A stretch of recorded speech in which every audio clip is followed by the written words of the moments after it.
DA নিয়ে আবারও খুব গুরুত্বপূর্ণ আপডেট। কেন্দ্রীয় হারে ডিএ বৃদ্ধির আনুষ্ঠানিক বিজ্ঞপ্তি জারি। আরো বাড়লো রাজ্য ও কেন্দ্রের ব্যবধান। তো ভিডিওটি 1 সেকেন্ডের জন্য স্কিপ করবেন না, পুরোটা দেখবেন। চ্যানেলে নতুন হয়ে থাকলে অবশ্যই চ্যানেলটিকে সাবস্ক্রাইব করবেন এবং আমাদের পাশে থাকবেন। তো ভিডিওটি শুরু করা যাক। কেন্দ্রীয় সরকারি কর্মচারীদের জন্য মহার্ঘ ভাতা বা ডিএ বৃদ্ধির যে ঘোষণা হয়েছিল, অর্থ মন্ত্রণালয় অবশেষে তার আনুষ্ঠানিক বিজ্ঞপ্তি জারি করেছে। রাষ্ট্রপতির অনুমোদন ক্রমে 2026 সালের 1 জানুয়ারি থেকে কার্যকর হওয়া এই সিদ্ধান্তের ফলে কেন্দ্রীয় কর্মীদের ডিএ 58% থেকে বেড়ে 60%-এ দাঁড়িয়েছে। কেন্দ্রীয় মন্ত্রিসভার এই সিদ্ধান্তের ফলে কয়েক লক্ষ সরকারি কর্মী ও পেনশনভোগী সরাসরি উপকৃত হতে চলেছেন।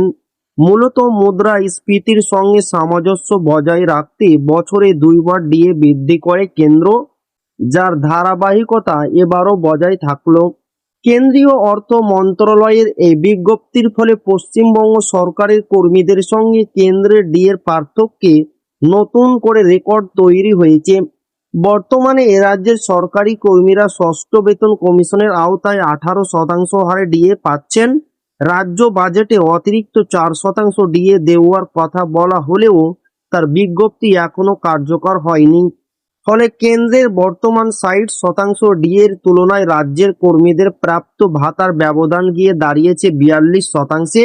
এই বিশাল ফারাক রাজ্য সরকারি কর্মীদের মধ্যে দীর্ঘদিনের পুঞ্জীভূত ক্ষোভকে আরো উস্কে দিয়েছে। তো এই ছিল ডিএনএ খুব গুরুত্বপূর্ণ আপডেট যা আপনাদের মাঝে শেয়ার করলাম। তো আবারও দেখা হবে ডিএ রিলেটেড খুব গুরুত্বপূর্ণ ভিডিওতে।